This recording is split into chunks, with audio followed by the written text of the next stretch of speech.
Hey everybody, welcome to HBCU Original. I'm your co-host, Vince, along with Money Mike and JL Williams, and a word from our sponsor. Today's show is sponsored by Ballin HBCU. Want to be a sponsor? Email us for more info. Now back to the show. All right, good day, everybody, everywhere. How we doing? Listen, we want to welcome y'all to HBCU Original. We are really excited. Whoa, we got a real one on deck now. I'm really excited about this young lady. She has an awesome vision, that she has put together to really empower, impact, and transform the lives of our young people that are in college. She has produced something that is absolutely amazing. It has drawn people from New York, Philly, all over the country because our children need it. And none other than my sister, Eva. Eva, how you doing? From Ballin HBCU. We ballin', Eva. We ballin'. What's going on here? Hi. I am happy to be here. Thank you for having me on your show. I appreciate you. Yes, I am excited as well. I'm excited to talk about the HBCU history and spotlighting the underrepresented athletes and institutions. Awesome. Well, if I can kick it off with a question, what spawned this vision? Where did this vision come from? What is it? Because a lot of times things that irritate people are the things that they tend to really gravitate to and want to bring to the table. So tell us about that vision. Well, this vision came about simply just overall my experience with HBCUs. I just was thinking of a way to give back and to tap in what we're experiencing today. And a lot of underrepresentation for HBCUs. They're not getting the television time. A lot of them are just, talked about as if they're not valued enough. So I wanted to bring talent from different regions, different states to represent HBCUs, which is a universal term. No one owns the HBCUs. It's a collection of 107 institutions from all levels. You have Division 1, 2, and 3. You have NAIA as well. So, we're a family. So I just wanted to introduce the academic and athletic programs and all of the programs that are offered by HBCUs. So not only do the kids get to showcase their talent in front of our community, but they got to wear &1 apparel. The &1 was my title sponsor. They donated and gave each kid a pair of sneakers. They gave the coaches a pair of sneakers. Everyone was able to walk away with some type of apparel. So I'm here and first Black female that just kind of brought this vision to fruition. I'm not sure if anyone else did, but I just kind of put my first foot forward and just kind of get the support from all of you all. I'm blessed to be able to be in a position to do so for our young athletes, our young student athletes. Got it. Well, let me jump in. Outstanding as far as the HBCU and the program that you're running. Now, if you break it down to me, what age groups are you dealing with, and where do you start, and where are the kids coming from, or where are the soon-to-be collegiate players coming from? Well, the kids are pretty much invited student athletes from New York, New Jersey, Pennsylvania, Delaware, and Maryland. The event took place in Wilmington, Delaware. So what I did was I didn't want to kind of just limit it to Delaware. Kids, they're in high school. We try to get them to make their own decisions at that level, because some do, whether the parents like it or not, they pretty much give that opportunity to their children, So what I did was I contacted them. They was able to be professional and contact me, respond to me, communicate with me. So the ones that didn't communicate appropriately didn't get invited. I didn't follow through. So I just gave them opportunity to be professionals at a younger age, because now kids are being introduced to NIL deals. Not here in Delaware as of yet, but they're gonna be faced with an opportunity to be a professional soon. Their kids are making a lot of money at the high school age. But this showcase was open to freshmen all the way up to seniors.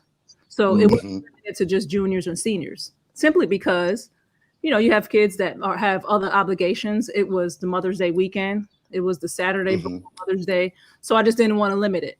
So I didn't want to limit myself.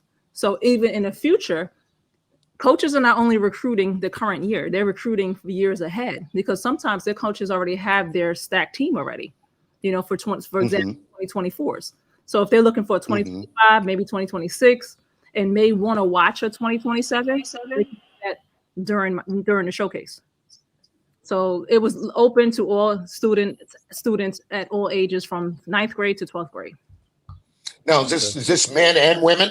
Yes, it was definitely girls and boys. Okay, and it kind of sounds like to me, because I go back in the grassroots and I'm in California. Okay. And in fact, I just did some broadcasting for Tom Drakeford at an HBCU Pro Basketball Association. He's in Delaware. It's Delaware USA Sports, and he also does all the officials for the NBA. Okay. So he runs that camp. We were just down in Las Vegas. Now, the connectivity from the grassroots, obviously, is you want these young men or young women to get a scholarship.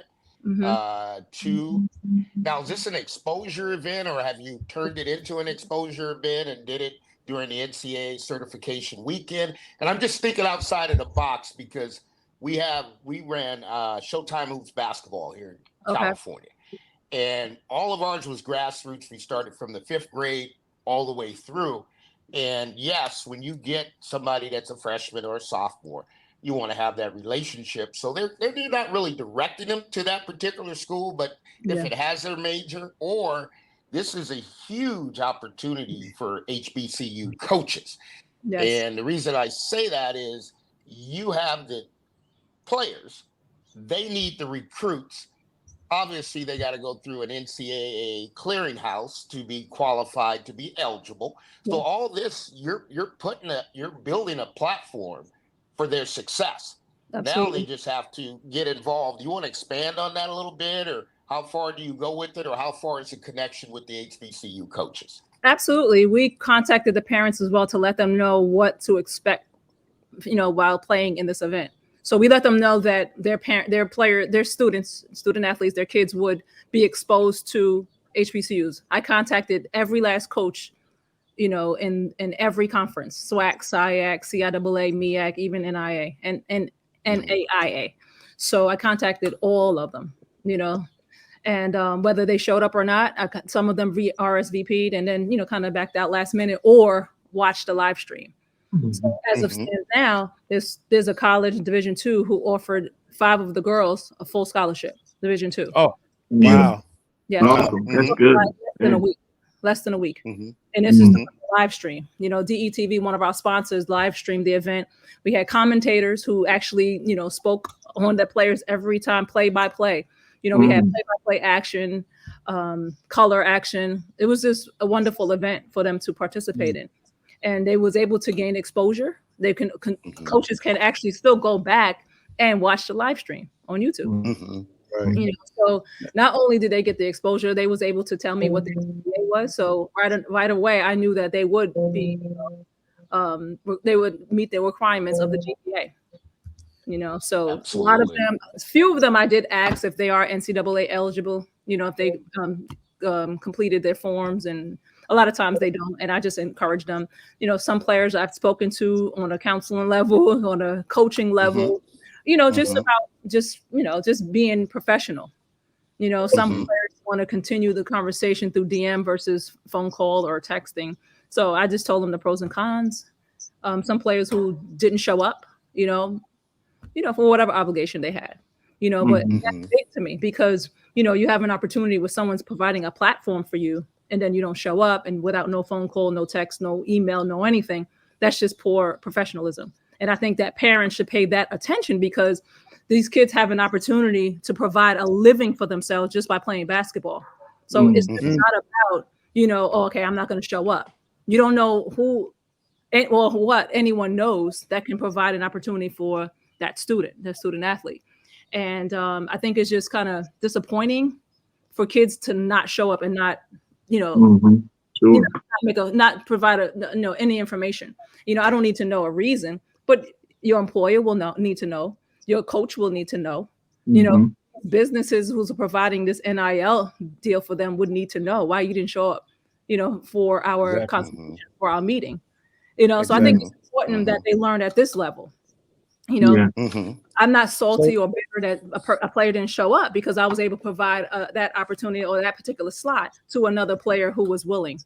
And then 2 players showed up, and I was able to, fill in a spot where the person didn't show up. I think it's important. And, people look down upon HBCUs as if we're not valued enough. We are valued. We provide full scholarships. We provide all of the other opportunities that PWIs do, but just at a smaller level, because we're underfunded, we're underrepresented, we're undervalued, and that's because that's what the media portrays. But you talk to any HBCU alum like myself, they all have such wonderful things to say.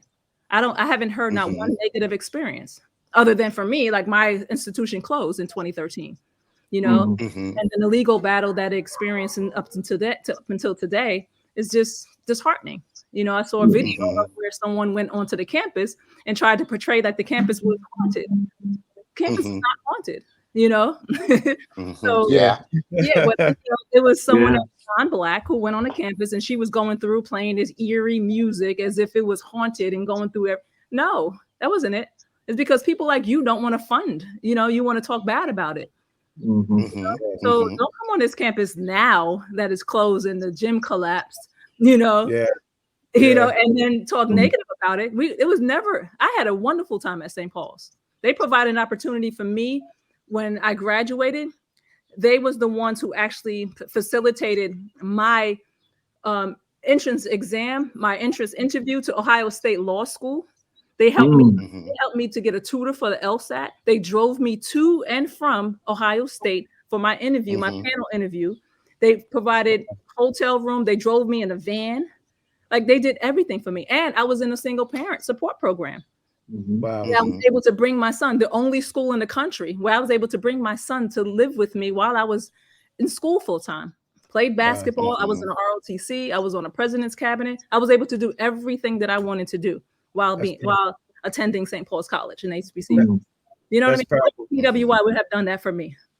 None. Right. Rutgers turned me away. Cornell turned me away. Vassar turned me away because I had a child. There's no place for it, a single mother here. Right. Right. So Rachel, that's a powerful thing. Yeah, that's powerful. That's I want, because when you said that you by going to a HBCU, me, Mike, and JL, I was just having a conversation with him before. I transferred to Boise State. I graduated from Boise State. Okay, nice. And I had a full ride up there to UCLA, to run track, and UCLA wasn't as loving. It was more like a business. But when after I transferred to Boise State, it was more like a family. They helped me out in tremendous ways. You couldn't even imagine. Financial aid, money, food, travel back and forth to work in DC. It was the same experience that you experienced, I experienced, so I can relate.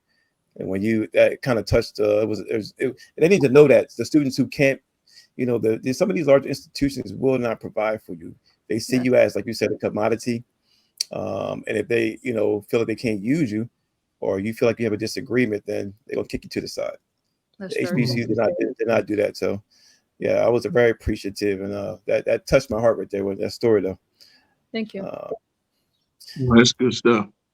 One of the things I really liked about being in the environment and seeing the energy of the kids and the expectation. They were like anticipating, like really getting on the court, and they were anticipating like what is next, like what we get ready to do next, and then seeing them get prepared for that, them going over to Baller 2, finding out exactly what that's all about, and then the whole and1 experience, I see them there, this is their world. They taking pictures, they doing their whole deal, but that's all a part of it, and building the excitement for the moment when they get ready to hit the court and really put their game on display.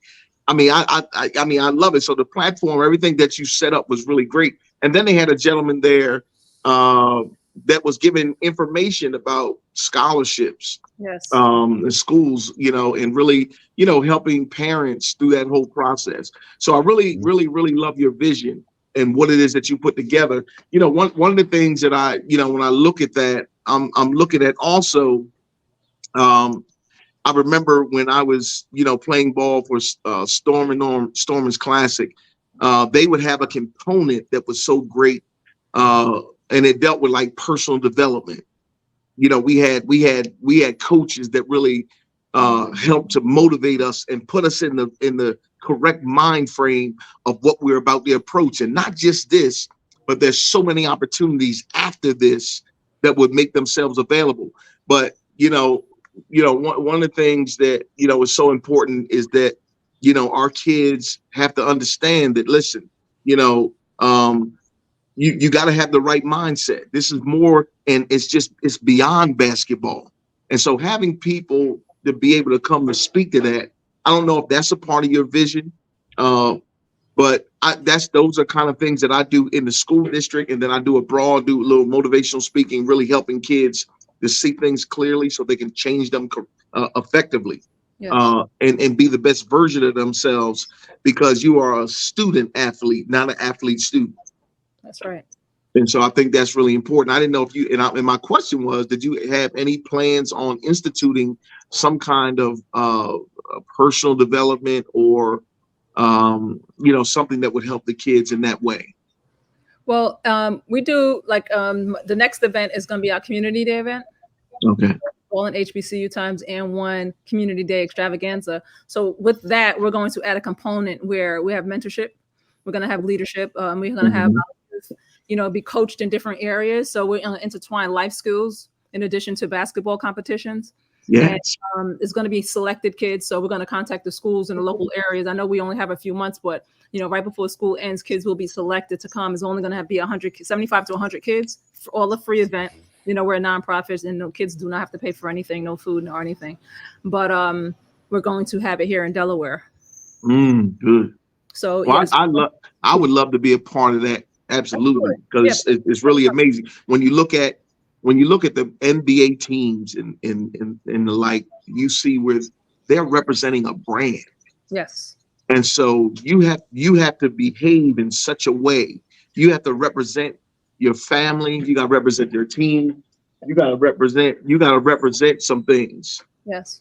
Right. You got to represent some stuff. In order for you to do what you need to do. Yes.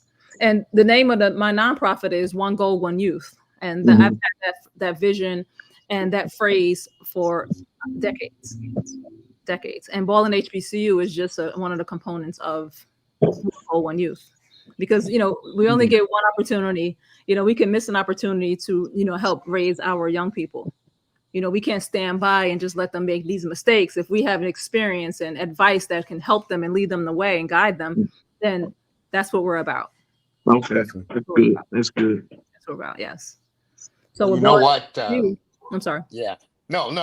I'm listening to you. You know what? You're very nice. You're very nice to the children, to the parents, because the way it works for me, if I do what you're doing, which that's what we do, we set it up. You don't show up, we cut you. That's what we did. We cut you because let me tell you why we cut you. Because you're putting my reputation on the line, because I get scholarships by phone call. I don't need you to travel all over the world. If I got Dana Altman in Oregon or I had Romar in Washington, that's a phone call. Yeah. Okay. And I see what going on here. This is what's really interesting, because you mentioned something, John, and you said you want to help them.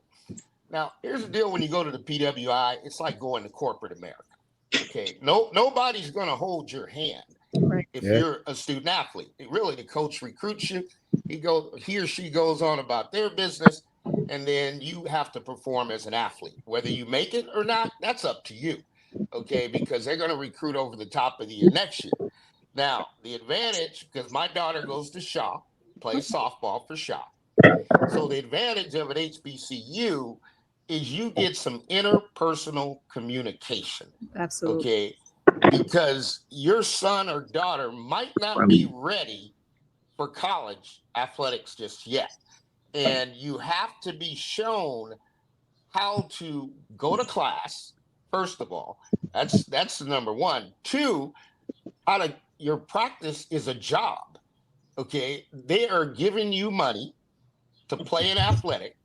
Your end of the bargain is to show up for practice and strength and conditioning.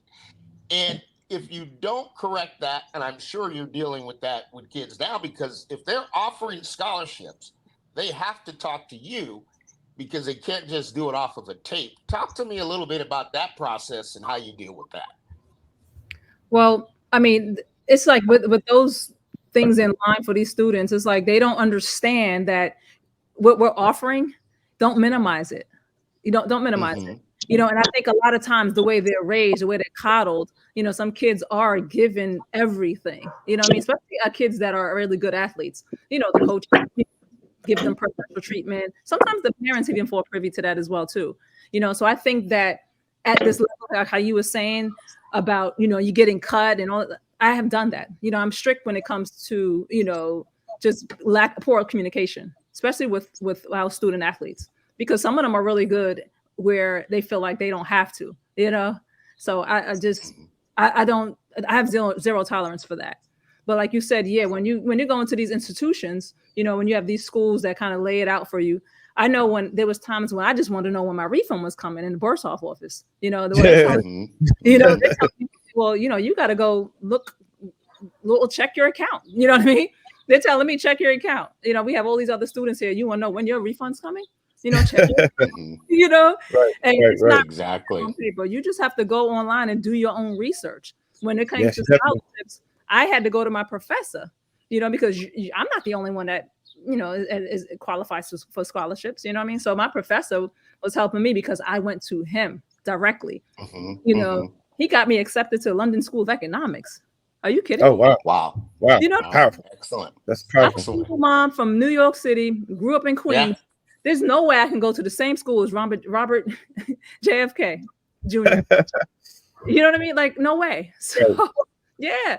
So I didn't even entertain it.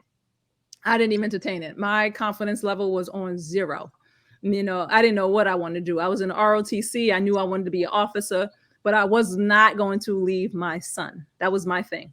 So I Yes. was lost. I really didn't know what I wanted to do, but having that backbone, my support staff at St. Paul's College, they just helped me. I just knew that I knew there was a resource. Not they were going to do anything for me, but I knew I had the resources there, and then provide that resource to me. So, what people don't understand is it's all about communication. It's about like who you know, and you got to take advantage of your relationships. There you go. This was That's an right. opportunity I'll tell for you, these student yeah. athletes to do so.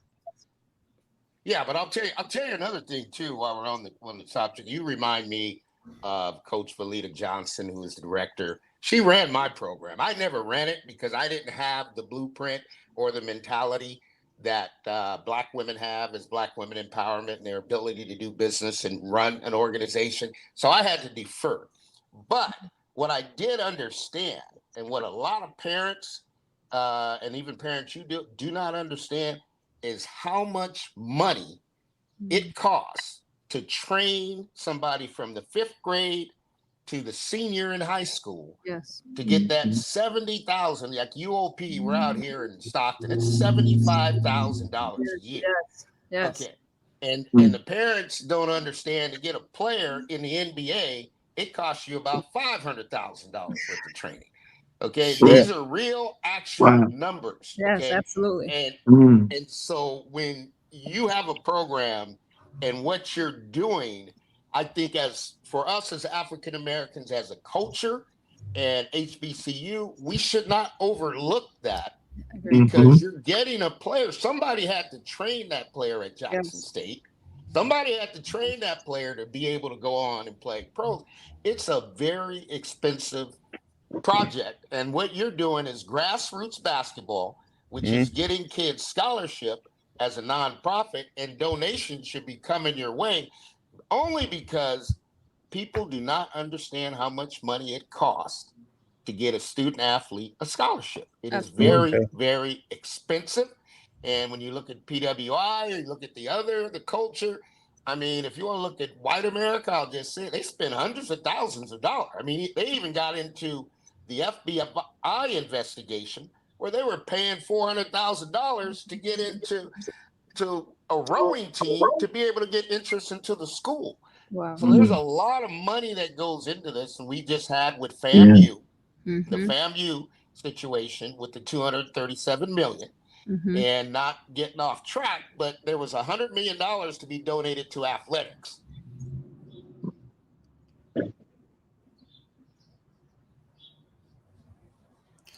Mike, you went out. Can you hear me now? Yes. Yeah. Okay, that's a big number. And the point I'm trying to say here is HBCU, I believe they're maybe turning the corner. The FAMU, it wasn't a scam. They're still looking into it. Going to need a lot of lawyers to fix that. But the focus is coming back to athletics. And here's my question to you is how much value should HBCU put on athletics? Because it is a billion-dollar business, multi-billion-dollar business. And how do we divide and conquer that? Because HBCU is a brand that stands for education. Yeah. Absolutely. Well, I believe that with HBCUs, with because you have to compete now with the NIL deals, you know, you have players want to follow the money. They want to take care of themselves. They want to wear clothes. They want to drive nice cars. That's right. Players that go to Baylor and LSU and USC, they want to have those nice things as well. So they're going to leave. You, for example, 5 starters from Del State are leaving. You know, Yes. simply because there's no NIL deals in Delaware. So now those students that attend Del State are limited. Which puts Coach Stan Waterman at a disadvantage. He can't compete. Big disadvantage. Yeah. You know, he can't compete against a PWI nor an HBCU outside of Delaware. There's no competition. So what do you think? Now the NILs are so prevalent, they're not going to come. And if they do, they're desperate, you know, or they just love HBCU.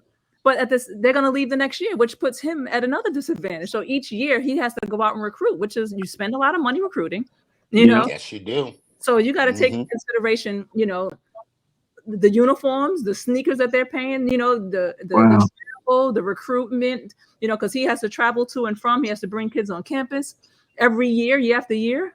You're spending money. You're actually wasting money. Yeah, so you're wasting it, you know. So you got to take that into consideration, you know. And what about the other schools that are underfunded, you know, underrepresented? So it's like you need money, you know what I'm saying? What's that saying? You need money to make money. That's right. So you need money to make money. Yes, you got to beautify these schools where kids can look at it and be like, wow, I can see myself here. Painting the locker rooms. Just something simple as to paint the locker rooms. Simple. You know, if I take my nail polish off, my nails look like everybody else. As soon as I put a different color, I can put red, yellow, green. I'm getting compliments. But when I don't have polish on, you know, I'm not getting compliments. Oh, your nails are nice and long. They're natural. I don't get that. But when I put nail polish on, they recognize it. And they're like, wow, those are beautiful. Those are your nails. Yes. You know? Wow. So technology when you go step on campus. I was just interviewed the other day and asked me, for one, I didn't mention you guys, but I am the new head coach at Wilberforce University. Oh, congratulations. Okay. Yeah. Hey, girl. Thank you. Okay. I knew there was modesty coming out of you for some reason. But public figure, that's what's up. Wilberforce. Congratulations. Yes. Did so you now, I'm sorry. Let me ask you a question. Are you going to take some of your players from your programs to Wilberforce? Some of your singers? I try not to make it a conflict, you know. But you know, the opportunity is there. Your opportunity is there. There's a free education. I'm willing to give these kids in free education. Absolutely. I love it. That's beautiful. The goal is, I know when I coached AAU for 11 years. No fee. I used to spend $4,000 every summer traveling out of my own pocket. I wasn't paid. I wasn't reimbursed, you know. And you're talking about year after. The last year I left was the last year I got reimbursed. Oh wow! That's love for the game. From the game, exactly. And I would travel with my sister. So you know, double it. You know what I mean? Something with food, and you know, of course she stayed in the room with me, but it was just my passion. It was my passion. You know what I mean? So if I was able to provide and do those things for these young people, why not? You know, actually one of my players now, she plays in the NBA. She just got drafted. You know, nice. Kiki Jefferson. She plays for the Minnesota. Jefferson. I do remember. Oh, that's Wow. beautiful. Yeah. So, It's a you know, lot of work, man. It's a a lot lot of of Yeah. work work. to get a player to that level. True, And it truly is. And she put in the work. I remember I have videos. I told her the other day when I spoke to her on the day after she got drafted. I said, I still have videos where we were telling you what you needed to do, you know, you're talking about in her 7th grade, 8th grade, 9th grade, you know, and it's just, I watch her, I'm like, wow, you can see the growth, obviously, you know, you can see Mhm. her personality and change. She just got more passionate about the sport. You know, she gives Mhm. always brought a lot of energy. I remember coming to her team and she telling me, I only want to play for you, coach. I only want to play for you. Mhm. I started coaching her team and she was began well, began. Oh, that's that's beautiful. good stuff, man. Yeah. Here's another question, Coach, because now that you brought that up, you got a player that's in the WNBA. So you're deeper in grassroots than you're letting us know, but that's okay. We don't mind that. Here's the here's the thing here, because you got Angel Reese Yeah. and you got Caitlin Clark, Yeah. right? Yeah. And so they ran through college. It looked great. Yeah. Okay. But in your opinion, because I watched the WNBA and I'm in it now, they got me in it. How big of a gap is Angel Reese and Caitlin Clark to Diana Taurasi, okay, and Asia Wilson? Yeah. Because you got them both left-handed, but it looks like there's a 10x multiple between the two of them, You know that. meaning that. Mm-hmm. Go ahead, I'm gonna let you, because those are grown women, and these are little baby. Caitlin Clark and Angel, they are little bitty babies, like ants compared to them. Go ahead, Coach. Break that down for me. Well, Aja Wilson and Diana Taurasi are experienced professional athletes. Yes. Exactly. And they've been in a championship game and won. Angel Reese also been in a championship game and won. It's a different experience. You know, you can say I was in a championship game, but people only remember who wins. You know what I That's Who mean? right. won? Yeah. Right, That's right, right. Mhm. Who wins. right. But in that particular case with Caitlin Clark, very good player. But here's the thing about Caitlin Clark, you know, versus all the other good players in the NCAA. Her coach, Blunder, made her play so many minutes. Gino Mhm. Auriemma will never let Paige Beckers play that many minutes. Can Mm. Paige score that many Gotcha. points? Yes. If Paige played that many minutes, she can score that many Mhm. points because she's a scorer. Coach Mhm. Gino would never let his players play that many minutes because there's 4 other players on the court with her. You Yeah. know, Mhm. Lisa Blunder, the coach of Iowa, allowed Caitlin Clark to play that many minutes. They had a PR was Mhm. probably like, you know what? You can break some records here. Keep her on the Mhm. court. Let her play this run. The media went wild. Everything was Caitlin Clark, Caitlin Clark, Caitlin Clark. We got pushed. That was pushed Wow. in our faces day after day, 28 hours a day. You know, we heard Caitlin Clark. My sister doesn't watch basketball, and she knew who Caitlin Clark was. You know, so Wow. they made sure they was on every channel. She was on every channel, every network, every all times of the day. You know what I mean? So, That's and come to crazy. find out, I did some research. She wasn't the highest scorer. You know, maybe not the NCAA. You know, but you had Mhm. Pearl Moore from Little South Carolina, who went Yeah. to Francis One Marion, more. who scored X amount of points. People Pearl are Moore. disputing the fact that it wasn't a Division One, but back in the 70s, there was no divisions. It wasn't. It Mhm. was. Right. Right. He played Right. against Right. today Division One institutions. So we're not going to Right. Yeah. discount her talent. You understand what I Mhm. mean? So Mhm. Yeah. Yeah. she's not spoken of because they're saying it's not the NCAA. But neither Right. is Fox News, neither is ESPN, neither is TNT, NBA, none of that. That's right. They're That's not right. NCAA either. So let's give her credit because she scored Yeah. over 1,000 points more than her. You know, so Yeah. Exactly. they know That's interesting. to promote. It's funny. It's funny you said that, Rachel, because as Mike would say, it's like apple pie, It's as he apple called it, pie. apple Yeah. pie. So And then you have Apple pie. Angel Well, it's Reese. apple pie and sweet potato pie. Then you got there you apple go. pie is Caitlin Clark. Sweet potato pie is Angel Reese. Okay. Right. There you go. But what I was able to discover with the WNBA, and I'm gonna release this, but I got to keep it 100, is the fact that those young ladies are not even close. They're No. not even close to the talent. No. These are grown women No. that have been training weightlifting Mm. for the entire off season to get in shape. Yeah. They have put these young ladies through the NCAA tournament. This is how bad it is. They put them through the NCAA tournament. They run them through a WNBA draft. Then 2 weeks later, you put them on the floor. They're not even close to even being ready. They're going to both of them will hit a rookie wall that will be so hard because of physical strength and the talent they're playing against. They're going to be outmatched. Now, will they develop? That potentially could happen, but I think it's a slap in the face to bring in 2 college players, which is the same as you going to the NBA. The players are 10 times as good. And those guards are just waiting because you gave Caitlin Clark the entire red carpet. So every point guard in the WNBA, even the point guard on the Indiana Fever, you just moved her off. He played good basketball last year.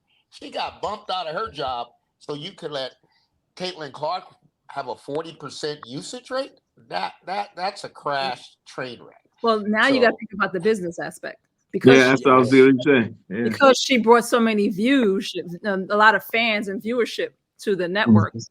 They're gonna go with her. It's about money now. You know, everybody complains how the WNBA doesn't have this and doesn't have that. Now we got to go with what works. You know what I mean? If it's Angel Reese, if it's these new draftees, we're gonna do it. You know? If they're gonna get their viewership up, you want the stands to be packed. You gotta put that girl in the game. You see, and look, Ice Cube, look, now we can see what Ice Cube was doing. Ice Cube said, I want it. Horrible. That would be horrible. That would be bad. Did you see how she got stripped by DJ? You know what I mean? Like she got stripped in open court. Those men, you talked about strong, bigger, faster. Women strong, man. Old strong. 20 years experience in the professional league, minimum. You're gonna have this young girl play against her. I mean, against these men. It's not even possible. That's not even a good look. No. The contract sounded good. It sounded good. A lot of people fell into the hype. It was like, oh yeah, put her in there. I think she could do something. I think she could shoot. She could just shoot from deep all day long. I'm like, listen, nah. And if you watched her first game the other night, there was no screen set for her to shoot off the screens. You know what I mean? They had her in a point guard position. She didn't play point guard. She brought the ball up, yes, but she's not a point guard. She's a shooter. So that first pass and then come off a screen, or second pass come off a screen, but not even close. You got at that level. You got at that level. You got to be able to get your own shot. Got to get your own shot. Shoot, but in the men's league, what is it? The big three. She would she would need the screen set. Yes. Yeah. Nowhere to hide. Nowhere to hide. There's no way. Nowhere to run. No way. That's tough. But just to play that game, that's her game. Reggie Miller did it all the time. Shoot off the screens. You know what I mean? There's nothing wrong with that at that level. But I think that's more her game. Yeah, the good hope is you got players like we're going back to the HBCU. I mean, anybody can make it if you're willing to put the work in and dedicate yourself. And like you're talking about, you went to your university, did you say St. Paul? I did. And then you went on and obtained a law degree. So no, I didn't I actually turned the scholarship down because you turned the scholarship down. Okay. No place for my son. No place for my son. Okay. Okay. I was spoiled by that time. I'm like, what am I going to do? I don't have my family out here. I can't live out there on my own and go to law school and raise my son and provide for him. His father wasn't active in his life. Yeah, that makes it tough because believe it or not, with a program like yours, you're doing grassroots. You deal with kids who don't have food at home. You deal with kids who do not have rides. It's like you said, you had to travel, you had to use your own money. You got to pay for them to sleep. And it's amazing, and not putting down our culture, but the way our culture works we're going to let you do all the work. Okay, if you going to do it all, we're going to get the scholarship. Now, when they get the scholarship, then it became back their child again. See, they're going to take their child back and they're going to forget about you. But the what you're doing, I think, is the most important because if you don't get them at an early age, 5th grade, 6th grade, 7th grade, okay, by the time you get to 8th, 9th, 10th, you're almost too late. Because they're already developed the habits and they cannot transition. So a lot of times, if it weren't for the HBCUs, and I say this again, if it were not for HBCUs, you have about 50% of these athletes wouldn't have anywhere to go. That's right. Let's say we're getting kicked out of the PWIs. See, we have to be more tolerant because we understand as a culture, we already know what all our issues are. This is just a vehicle. This sport, this basketball, this grassroots that you're doing with &1 is an opportunity for you to go all around the world playing basketball. That's the goal. Yeah. That's the goal. And Rachel, what Mike was saying about &1, do you have any other sponsors who deal with One Goal, One Youth organization and some of your important vendors? Yes. Yeah, some of the sponsors was actually the Steve Francis Family Foundation.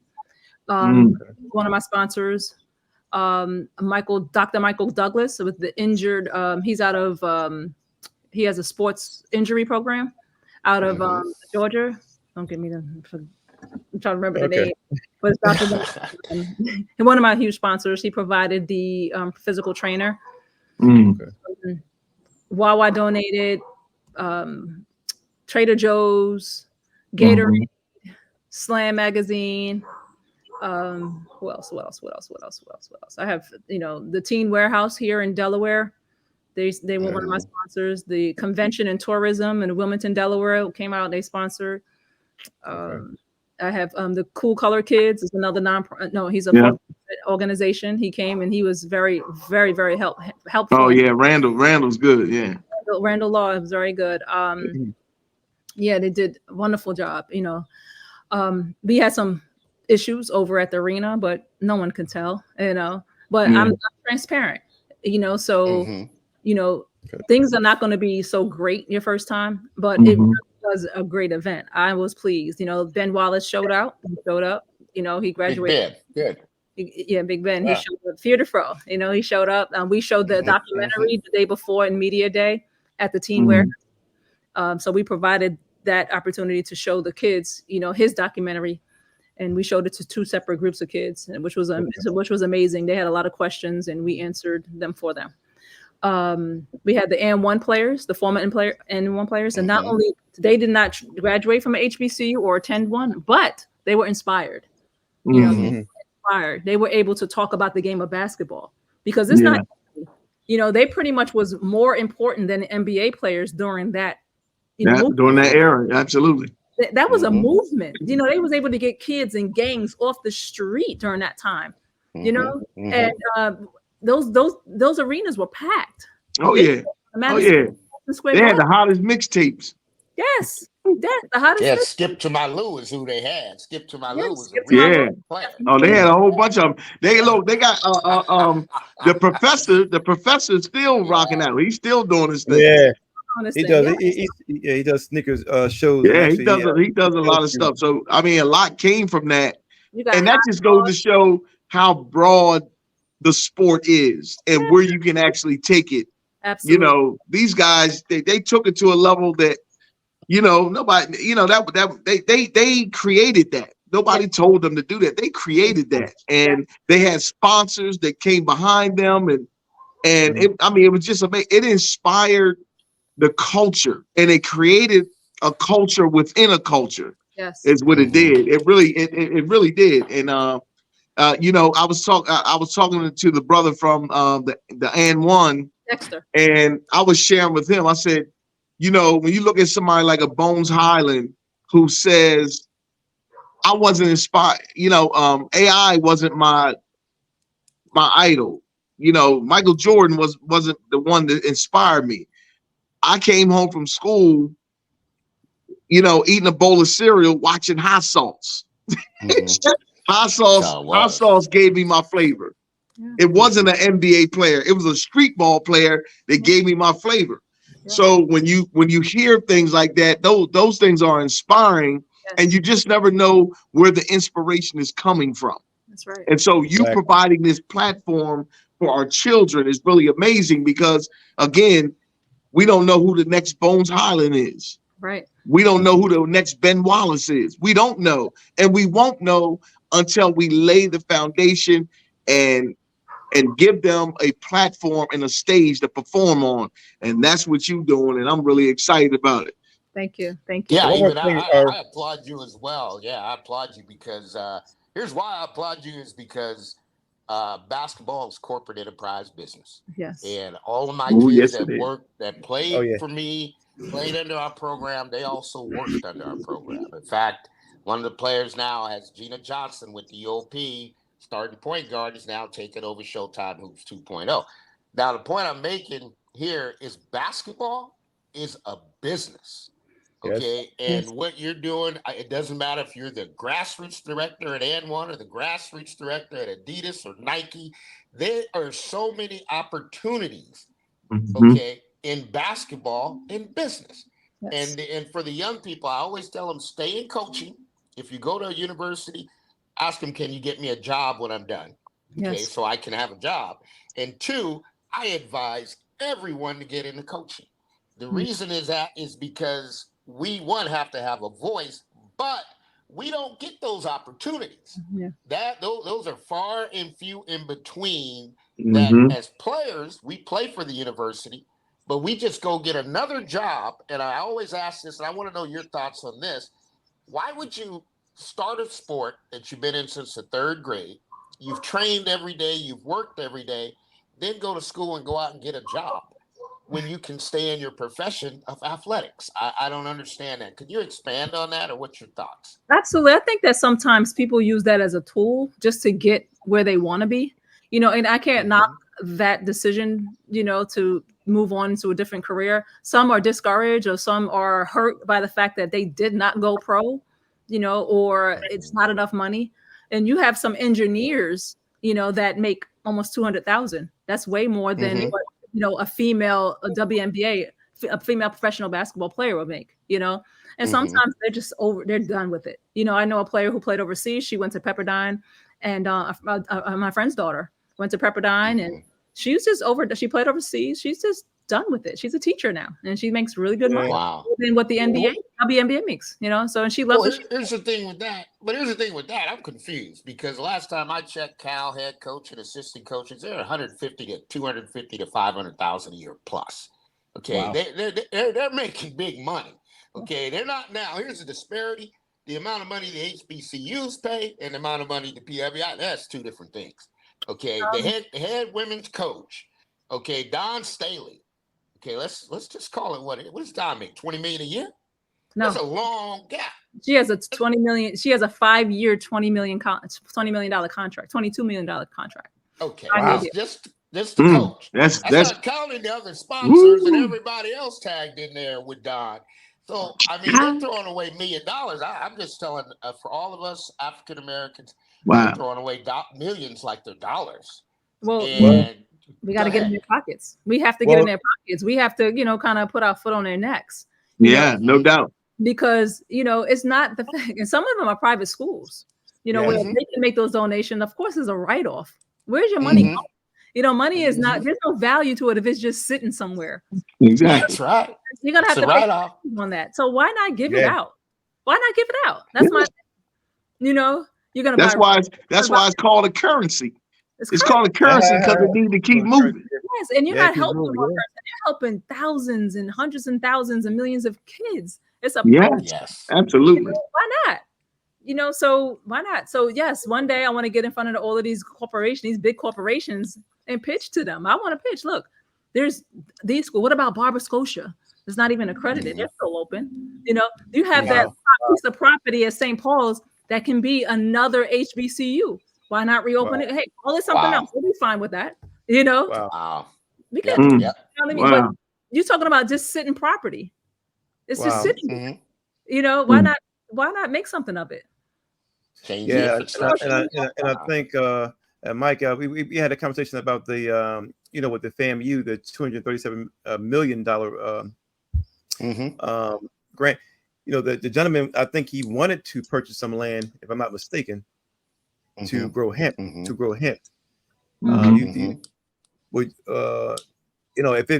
they came to you at Wilberforce and say, listen, man, we're going to donate 10 million to the women's basketball team, if you allow us to go ahead and grow some hemp on the property, would you be okay with that? I wouldn't be able to make that decision. I was talking to Newkirk for one. But if he would want my advice, hemp is not a bad product. Hemp is not, it's a natural product. It's different from marijuana. It's different from cannabis, So hemp has a lot of medicinal properties, and you can make clothing from hemp. Oh, yeah. Yes, Wow. you make a lot of correct. clothing. You Yes. are correct. Yes. You are So, correct. Wow. there's a You lot are of positive things you can do from hemp. And You I are think correct. the main thing was that, and I just called it what it is. I believe Wall Street is coming to the HBCUs, Yeah. and when you get stock certificates and you have to do valuations, Yeah. and this is for FAMU, Florida A&M University. I mean, they're on the spotlight. I've never seen anything like this before in an athletic program where they have board meetings publicly on Zoom. I mean, everybody's listening. I mean, they've went to as far as the non-disclosure agreement that the foundation board, they're trying to see if there's been criminal activity.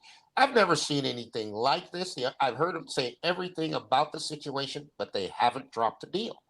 That's what's important to me is there is some validity to this. It's not a scam, but the way that Wall Street wants to come in, it sounds like they want to give the HBCU stock certificates. Now it works both ways, okay? Because I was at AT&T for 23 years in national business markets. They gave us stock certificates too, $50 a share.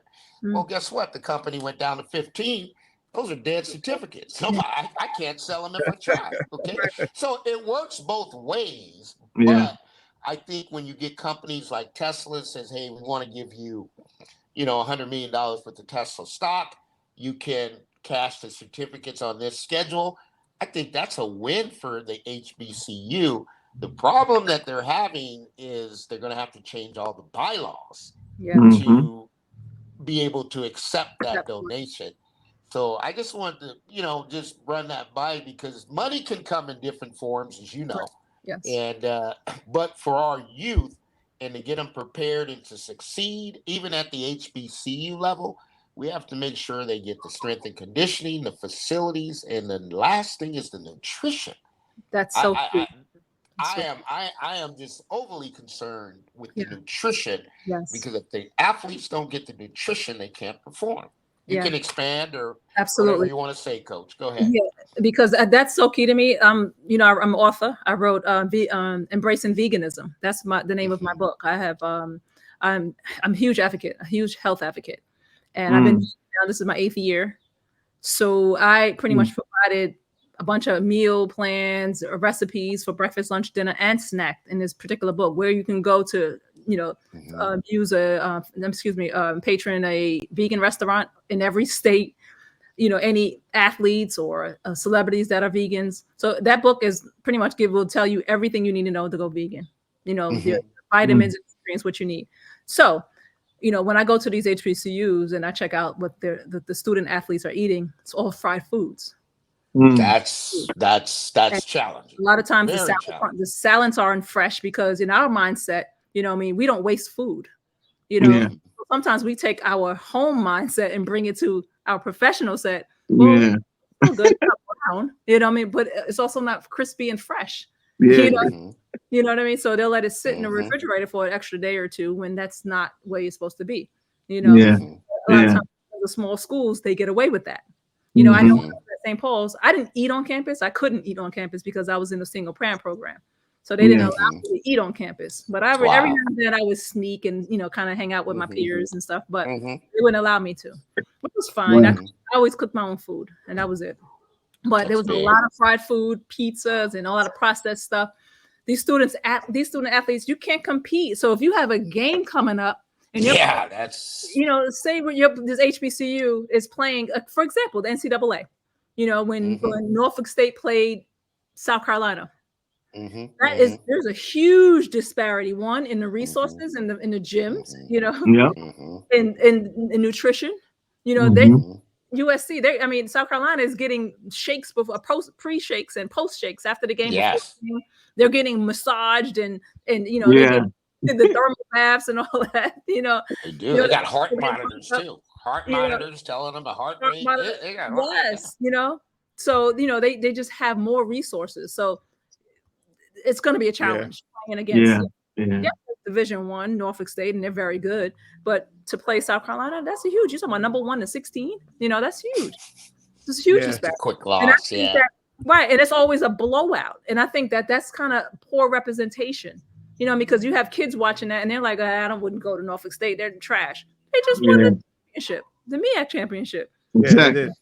They're Division One, you know. But It's amazing. Yeah, it's just that, you know, when they're playing, and sometimes, and I've seen more of it now this past year and the year before, where now they're having these games like Coppin State played LSU because Angel Reese wanted to play at home.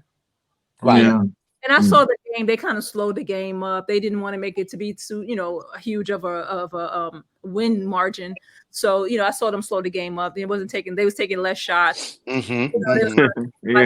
You know, but you know, it's just it's tough. You know, it's tough. In most cases we can't compete because we don't have the funding. We don't have the nutritional staff. You know, we have these mom and pop, you know, nutritional, you know, directors who no, that's true. And everything is pizza, fried chicken nuggets, French fries. That's processed. You can't compete at a high level eating that type of trash. I'm sorry. No, you cannot. And they don't realize the leverage that good nutrition gives you. You know, because all they doing is filling their stomach. That's you know, they're not looking at the details of what that brings, all those things. So I you know, go ahead, Vince. You wanted to say something? No, I was talking about just wanted to talk about the resources, and also disparity with the resources. Now, as far as your program and everything, what type of resources do you need? And if any of the listeners or that be willing to donate or help you or sponsor, how can they reach out to you? They can email me. They can email me at info@ballinhbcu.com or rnaughton@1youth.org. And that's on the bottom. If people are tuning in, you can see her information at the bottom of the ticker. If you'd like to reach out and to donate, support the program, we're talking about $1 million less than checks. We don't want the $10 checks. We want the $1 million. We want the kind of folks. We don't want the kind of jingles. The kind of jingles. We want to bring Ballin HBCU to the garden. There you go. There you go. And then, you know, as we kind of narrow down, John, he wanted to touch base off of his question as we kind of narrow it down. But more importantly, once again, if you'd like to donate, please reach out to her program. Once again, look on the bottom. We'll also put that information as well within the section for YouTube for those looking out. And also, let me give one message from our particular donation segment. Donate to the HBCU original cause. Help out our broadcast to continue to get out quality info to the viewers. And then, John, you can go back and elaborate. I guess one final thought for me, you know, in thinking about, you know, Stan Waterman, you know, I feel bad for him. But what happens is that we have to relearn all of this. We have to be re-educated as far as our HBCUs, our bylaws, policies, so forth and so on, that we're going to compete in this space and we're going to give our kids a chance, a shot to really, you know, make a true difference in their whole HBCU experience. We're going to have to really rethink a lot of things, and change is constant. That's the one thing that's constant, change. We'll be changing until we leave here, you know, so change is inevitable. And lastly, you know, my thought for today here, you know, at the school and really sharing with some of our staff was that children are a message and a gift that we send to a time we may never see. Yes. And what it is that you're doing, my sister, is really amazing. And what you are empowering in our children is second to none. And so I love the message that you are giving our children, and I pray that this just continues, and we're going to play our part in sharing the message. And if there's anything that we can do as HBCU originals, we're a phone call away. Thank you so much. Thank you. I just want to say a few things too. Like my coaches, you know, they came out. You know, I had Dean and Dylan Shepard. They go to actually DSU right now, and Dean plays for Del State. and to be more of a mentor for the players that are there now, because some of them know him, especially when he played at Tatnall when they won the state championship, when they played against Sally.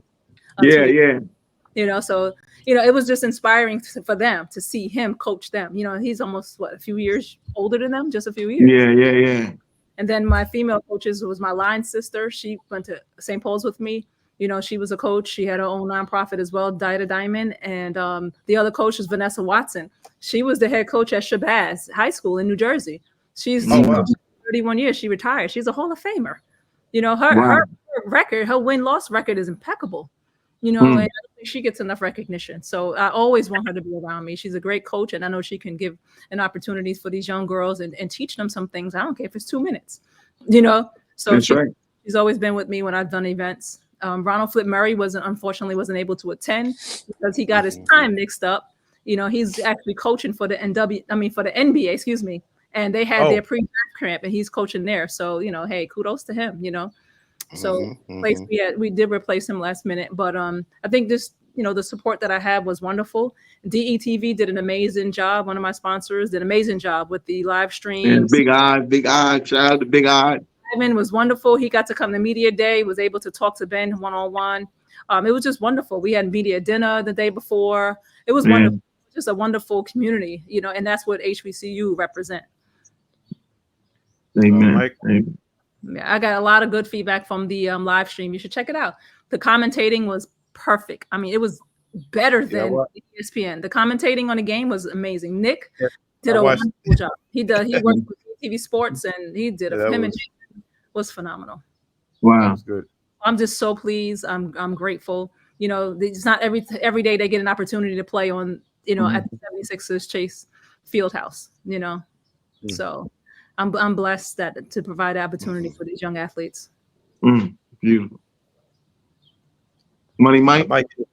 No, I just applaud what you do, and we definitely want to have you back on. We definitely want to have you back on when you're in the season, because we can follow what you got going on. Absolutely. Look at a little tape, discuss the little X's and O's with you, and kind of relieve some of that stress you're gonna have during the season. So we'll be here. There's one thing I love is the acronym Q. The acronym Q-tip. Quit taking it personal. So I like that. It's personal. I'm gonna steal that. I put my kids. I put my kids, all my players, in a position to be successful. They will be trained. They will never go to war with a gun, a gun war with a water pistol. They will always be ready. If they don't, it's my fault. My fault. But they will be. Yes, it's beautiful. And if we can come out, we'll definitely be a sponsor for your next event in August. If you, we'll reach out and talk to you sometime soon. Thank you so much. We definitely appreciate you coming on. And to all the viewers out here, once again, please support the program Ballin HBCU. Rachel Naughton, if you can also contact her. Her program is One Goal, One Youth Organization. Instagram is Ballin_HBCU. 302-321-5696. We want to thank everybody for viewing our content today, and we'll see you later. Thank you. Thank you so much.